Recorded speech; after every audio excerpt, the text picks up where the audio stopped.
my name is Jeremy. I live in Bridgeport, Connecticut. I'm the target of something called gangstalking, or what's being called gangstalking. Think of schoolyard bullying or workplace mobbing, but on a larger scale, across an entire community. The participants who stalk, harass, and bully the target 24 hours a day, 7 days a week. They coordinate their activities on social media with smartphones. This activity has full support by the authorities at state, local, and federal levels.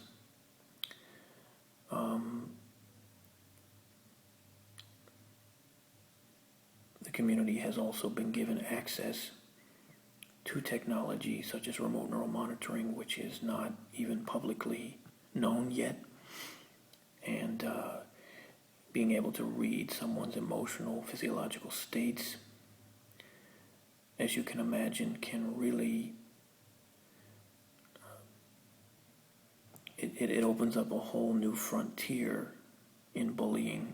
It becomes the ultimate form of bullying, for example, that when remote neural monitoring reveals that you're relaxing, 3 cars show up full of people to harass you.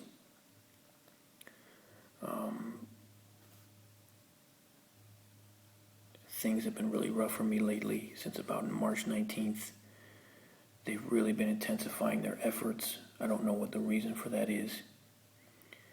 Perhaps because I've been desensitizing myself a little bit, and I've been doing pretty well, generally speaking, over the last 5 or 6 months. And anyone who knows power drunkenness will know exactly what I'm talking about, in that it angers and enrages the bully or the watcher to see you feeling okay.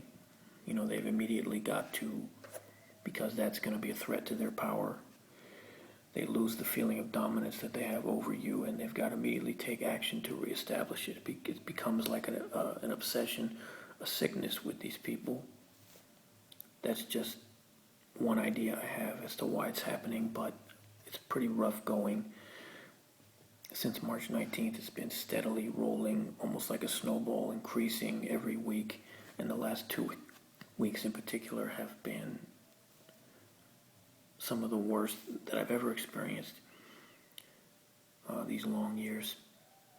And I'm growing a little bit desperate, despondent, so I wanted to start a little series of videos where I could at least share some of my experiences, describe to people what it's like to be experiencing what I'm experiencing, and share my thoughts as to why people are doing this, because unfortunately I bear some bad news. Even though if I were to describe to you what is happening, the traditional response would be something like, that would never happen in the United States, but here we are repeating history. And the people who are repeating this history are not all too dumb to know the significance of what they're doing. It's because this program taps into something that's very deep. It allows American citizens to get out their frustration, their hate, their anger. It allows them to experience the thrill of treating a human being in a way that we're not normally allowed to treat a human being. There's so much more to it, the online interactive experience. In some cases, people are paid for their participation depending on the level that they're at. People can connect with friends through these activities, that they can earn respect. They can get 15 minutes of fame. They can get views for their channel. Gangstalking is many different things to many different people.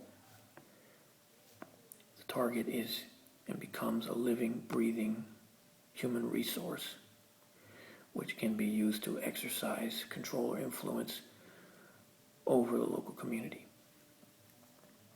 I'm going to be trying to get into these and many more issues in these videos. The main thing I want to say before I close tonight is that I don't advocate violence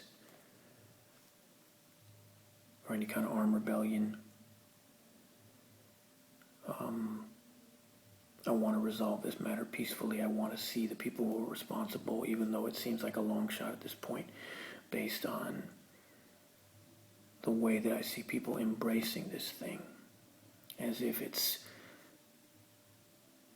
the greatest American pastime, as if it's a logical next step in our development, as if it's something that people have always been waiting for their whole lives.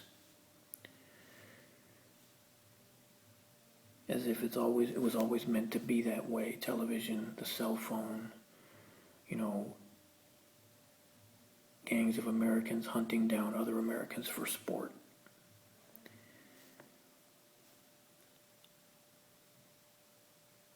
We're repeating history. It should not be happening, but we're repeating history, and it's really sad. It's been one of the great disappointments of my life to see Americans embracing this, to see Americans taking to this like fish to water. Anyway, I hope this is the first of many videos. And at the very least, I hope that through these videos, other victims will know that they're not the only ones. And if there's someone out there that I could reach, someone that's not a victim or not a perpetrator, if I could make them understand, just one person, what this is like and what, then anyway, that's my hope with these videos.